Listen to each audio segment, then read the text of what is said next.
Sports Minutes with Raushan. I don't want to be cocky, and I don't want to be arrogant, and that's something that I really don't mean with this. But I think with this, we did put Singapore football in the picture, I mean, that's very important to have this kind of stage to show yourself.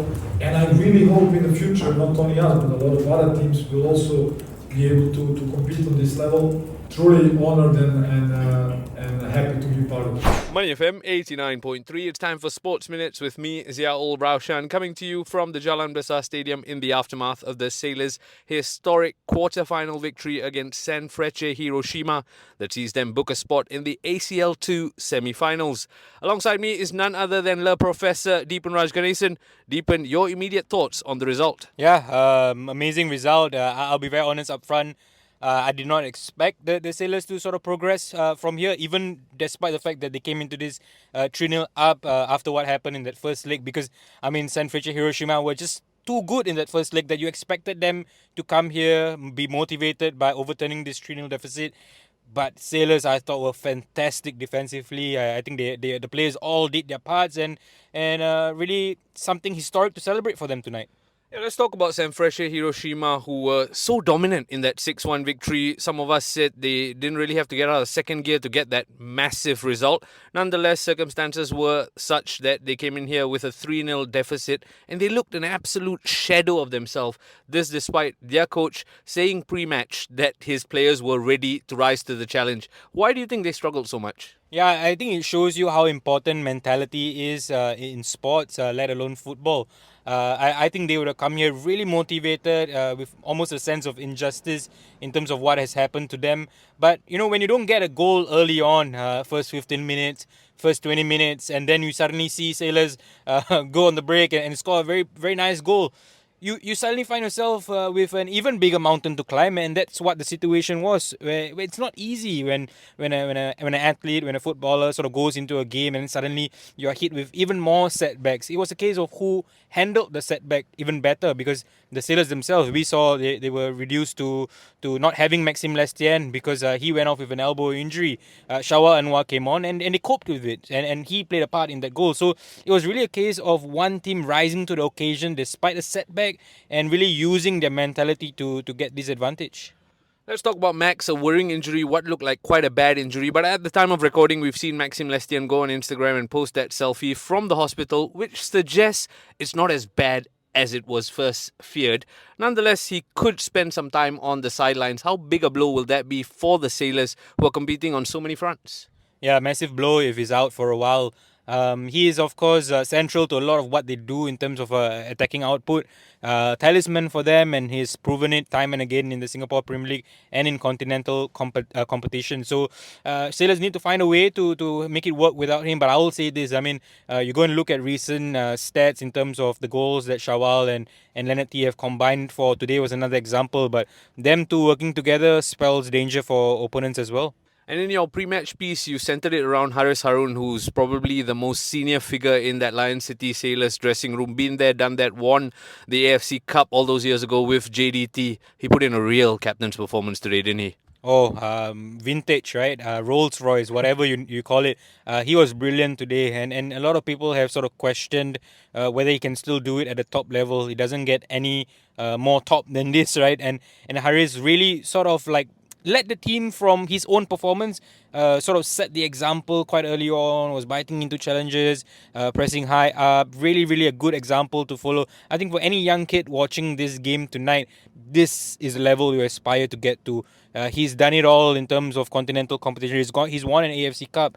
Right now, he has led the team into the next round of another continental competition. And for those of you who missed the chance to watch Haris in action, the national team captain will be leading the team, I believe, against Nepal next Friday. We might do a quick giveaway in terms of tickets, so keep a lookout for that. Sticking to the Sailors, though, Alexander Rankovic mentioned in the pre-match presser, as well as the post-match presser, that he couldn't really feel the happiness because of the circumstances of the victory.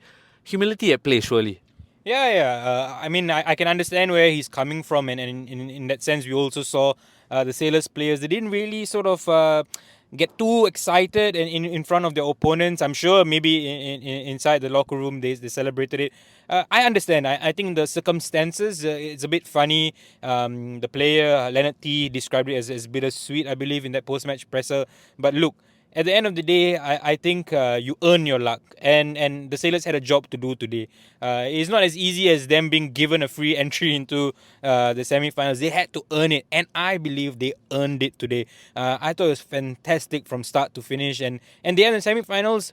Yes, of course, with a major help in terms of the administrative error from Sanfrecce Hiroshima. But the Sailors proved it today in the second leg that they do belong on the same stage, on the same platform as a team like Sanfrecce, and they will now go into the semi-finals knowing that hey, yes, 6-1, and there's a lot of factors that led into it in terms of an ineligible player scoring a goal, and also the weather, and I think they were quite unfortunate as well with some of the goals that they conceded. But right now, here, talking to you after the second leg, I can tell you with confidence that the Lion City Sailors are not too far apart in terms of Sanfrecce Hiroshima's quality.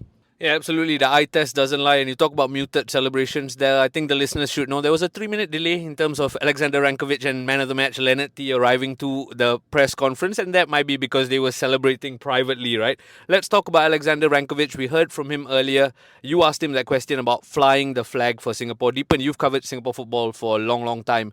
Where does this achievement rank? It ranks pretty high up because, I think even I started this recording with you saying, how I didn't think it was possible for them to progress into the next round because even despite having a 3-0 lead, I thought Sanfrecce Hiroshima would be too good for the Sailors. What this result does, what this performance does, is it shows people like me and fellow Singaporeans that it is possible. Yes, granted, that the team had several foreigners who started the game today, but Lionel Tan didn't look out of place. Haris Harun didn't look out of place. These local players don't look out of place. I mean, Christopher Van Huysen almost scored a goal if he had taken that chance better than he did, but they're all getting into good positions. They're playing well. Individually, they didn't look out of place against a Japanese team, a team that has Japan internationals as well. Ex-Japan internationals they may be, but it's still a team that's really talented. Finished second in the J League last year. So I think it proves to us all that, our Singaporeans can compete on the bigger stage too. And our clubs, if they get the things right, whether it's privatization or even just running a club well and efficiently, you can get to a stage like this and really make Singapore football proud and make Singaporeans proud. That's what it was today. And I think today is an example for other Singaporean teams and even teams in this region. Get things right and you can fly the flag the way Sailors have done. Only because you brought up privatization, I have to ask you this. We saw some exuberant celebrations from the owner of the Lion City Sailors, Forrest Lee. These were exactly the type of nights he would have dreamt of when he took over the club back in 2020, right? Yeah, not just him, but the fans as well.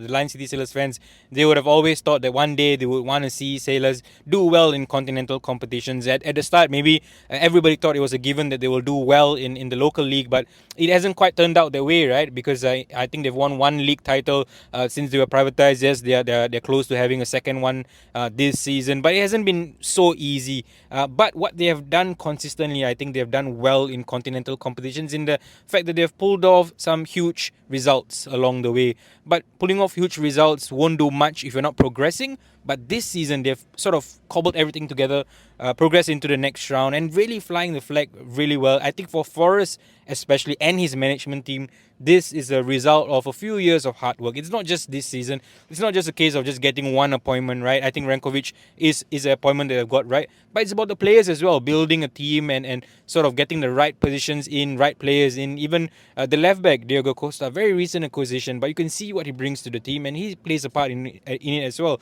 So everything has gone into plan here. And I mentioned this in the press con as well, that everybody has played a part for the Sailors, and you talk about analysis, and you even talk from an administrative perspective of I suspect someone from the Sailors would have sort of raised up the ineligible player as an issue to AFC, which resulted in them getting a 3-0 win, right? So everybody has played a part, and it's only because everybody is doing their job that they are where they are at the moment.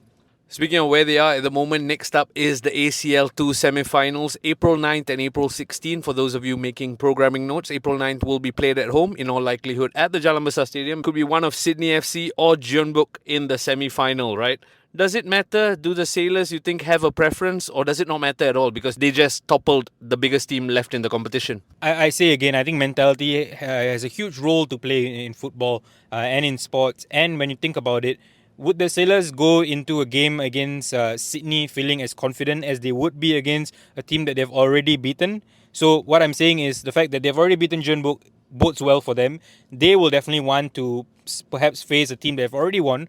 But let me say this, I watch the A-League quite closely, as you know. I don't think Sydney are the biggest of teams to face. I feel that given the fact they've shown today that they can match Sanfrecce Hiroshima, they'll be feeling confident of whoever they play, whether it's Sydney or Jeonbuk. I know that Sydney have a 2-0 lead over Jeonbuk, but stranger things have happened and Jeonbuk could find themselves back into the tie. But I can't wait. I think Sydney have a few players that we all know of. Douglas Costa, the Brazilian winger, Joe Lawley, former English winger who was with Nottingham Forest. A couple of Australian players as well who are part of the national team now and also not so long ago in terms of Caceres, Grant as well. So a lot of things to look forward to, but I think that the Sailors will be confident of regardless of who they face. Depending on how the results go, we could see a Costa derby. Douglas Costa against Diego Costa. Final question. Deepan, a certain Luka Lalic, technical director of the Lion City Sailors, did post something along the lines of treble loading, if you recall. This was back when the Sailors won the Community Shield, all the way back at the start of the season, right? He may have been referring to a domestic clean sweep then. But are they going to start dreaming of continental glory? Yeah, I think at the end of the day, you need to set targets. You can only reach targets when you set them. And I know at the start of the season, some people may have talked about it as being too big of a step to reach, even locally. But I think you take a step back. Yes, Sailors, you expect them to dominate in local competitions, and they've done that. I don't think even someone who with as much of a confidence as Luka Lalic would have had would have thought that they would have gone so far in continental competition, but they've deserved to get to where they are. I just think winning the whole thing itself might be a step too far, because I think in the other region you have a club from Saudi Arabia, Al Tawon, and United Arab Emirates sides as well, and they're all very, very strong. I mean, stronger than this Japanese team, I believe. So it's going to be hard, but you can only make your luck as you get there. Take it one game at a time, as the coaches and players in professional football would say. So let's see what happens against Sydney or Jeonbuk, but I would back the Sailors to overcome whichever side they face. And one last thing before I let you go, have you received word on the statue at Mata yet?